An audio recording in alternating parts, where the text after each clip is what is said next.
We stopped for the night at one of our favourite stopovers, and that's the Octatire Farm motorhome stopover near Kyle of Loch. And tomorrow we're heading over the bridge to the fabled Isle of Skye. And I thought to celebrate tonight I would make a pie for dinner. Pies, as far as I'm concerned, are the food of the gods. Indeed, doesn't it say in the Bible, "Go forth and multiply, then come home and bake a pie"?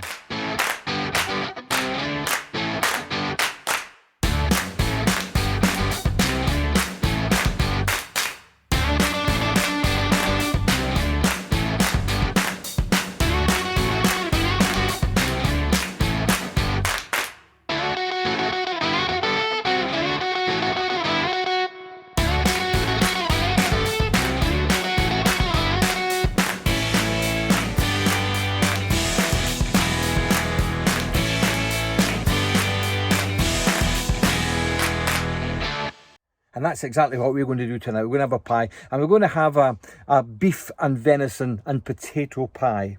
Now, any vegetarians or vegans watching, don't panic, because you can use your own ingredients in a pie like this. I'm going to bake the pie in our Ridgemonkey. I've baked several pies in the past, and in fact, I remember once making a pie with a filling of macaroni and cheese, which was just a wee bit different. So you can really, while I'm using meat and potato and a bit of venison, you can put any kind of filling in the pie, whatever you fancy, be it fish or well, whatever you like. So, as I say, I'm going to use the Ridgemonkey tonight. So let's just have a wee look at the ingredients that I'm going to use for this pie. So here we go, meat and potato pie. And these are little sliced potatoes that actually came out of a tin, believe it or not. We found that canned potatoes are actually quite pleasant and quite nice, and they're absolutely ideal. They come whole in the can, and we just slice them up, and you'll see as I prepare this how we use them. The main ingredient of the pie is this lovely stew that Gina has prepared at home, and it's got some beef and some venison and some vegetables, some mushrooms, some onions, some carrots. It's a lovely stew, and I think it's maybe a wee bit of red wine in there too. Makes a great filling, and as I said earlier, you can use any filling you want in these kind of pies. And then the kind of main ingredient, I suppose, is the pastry.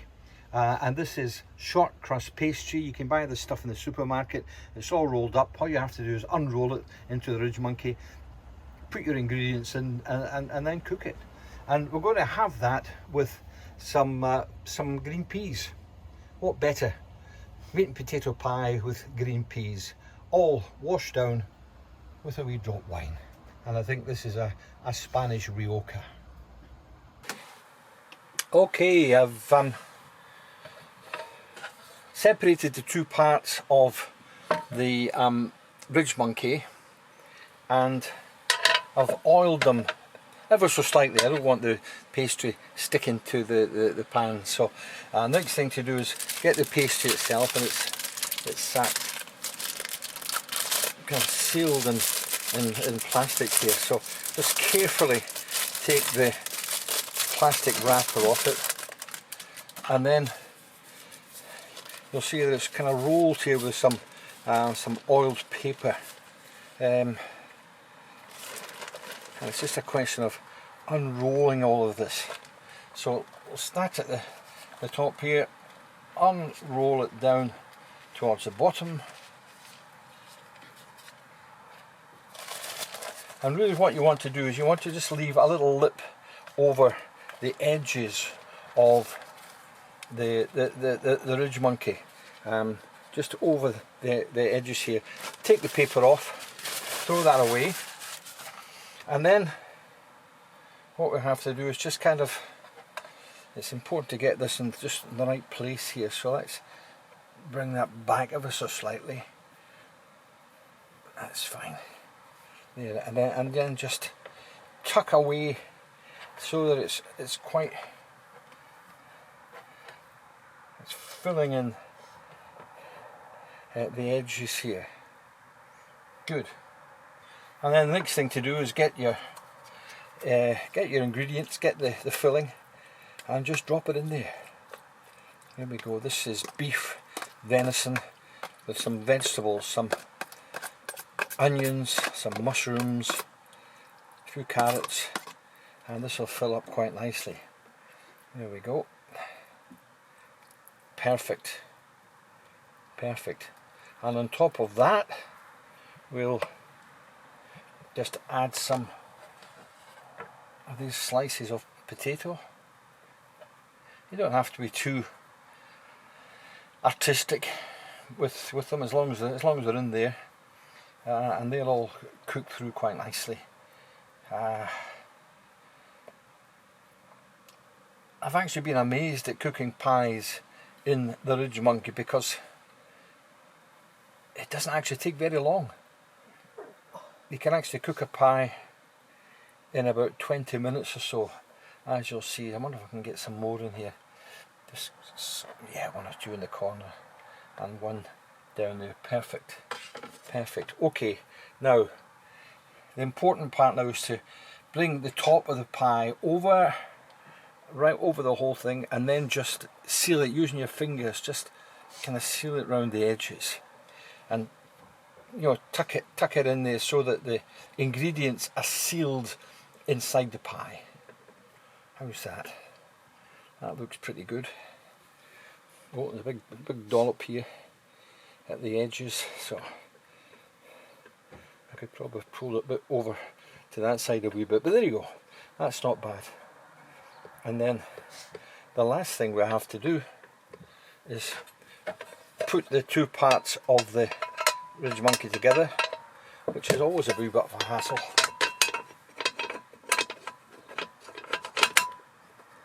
And then close it up, and hey presto, that's all ready now to cook on the hob.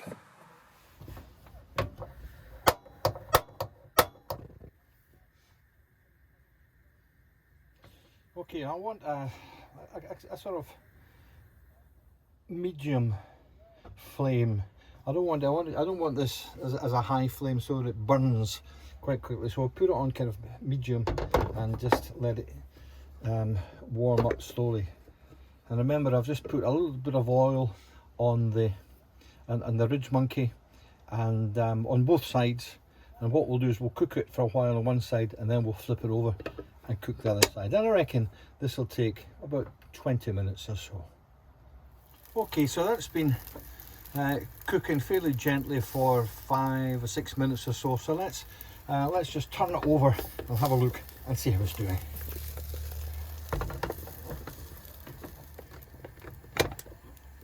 There we go. Beginning to get that nice cooked look, a wee bit of colour on the pastry now, a wee bit of brown colour there. It looks lovely.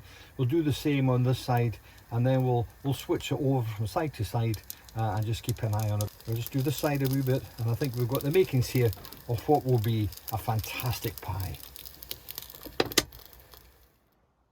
Well, there you go, the table's all set, and that'll be fine. Just waiting for the pie now.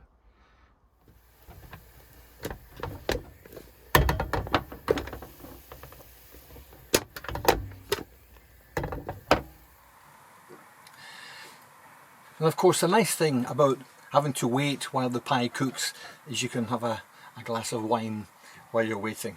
And if anybody, any of the thought police out there thinking I shouldn't be drinking wine in a camper van, I am in here for this air at Octatire Farm. I'm here for the night. I've no intention of going anywhere. I've no intention of driving. So on that basis, ça je va. Now, how's the pie doing? Okay, so let's have a look at that side, and that looks to me as though that's done quite well. Let's just flip it across and look at the other side. Yeah, let's do that side just for a few minutes longer. The whole idea is to get it, you know, both sides equally brown. You don't want one side underdone and the other side overdone. So it's just this is the great thing about the Ridgemonkey. You can just flip it around like this and do it to your heart's content. This looks fairly well done on that side, so we'll give it a few moments on that side. Then we'll get the peas on, and then we'll have supper. Okay, I reckon we're just about there. That side's fine. Look at that side, and that yeah, I think that's ready to be plated. So let's move that out.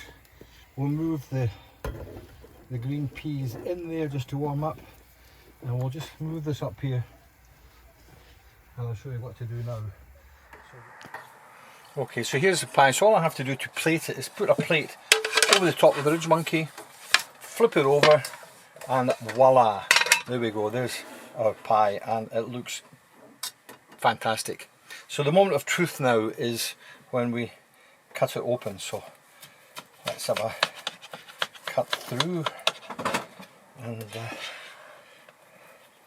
that looks pretty good, doesn't it? That looks not bad at all. Okay, so here's Gina's portion. She doesn't want an awful lot, but I'm sure she'll want, once she's tasted it, she'll probably want another bunch of pie. Here we go, some peas. That's fine, peas. That's enough. And how does that look?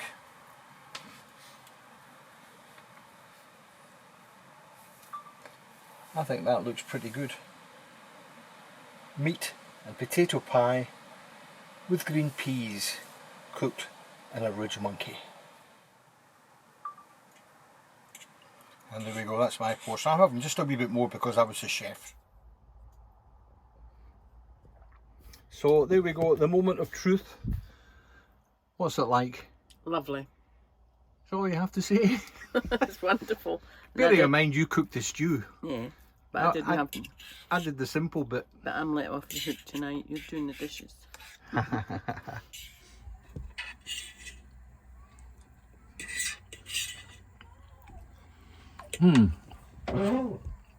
have to say that was pretty good. I'd also ask you to bear in mind that I'm not a chef, and I'm certainly not a television chef. I'll leave that to others. But I just really wanted to show you how useful the Ridgemonkey is. You know, for a long time I didn't want to change campervan to one that didn't have an oven in it. But by using the Ridgemonkey, I find that I don't actually need an oven anymore. It's a fantastic bit of kit, great for toasted sandwiches, in fact great for everything, for toasted sandwiches right through to a meat and potato pie.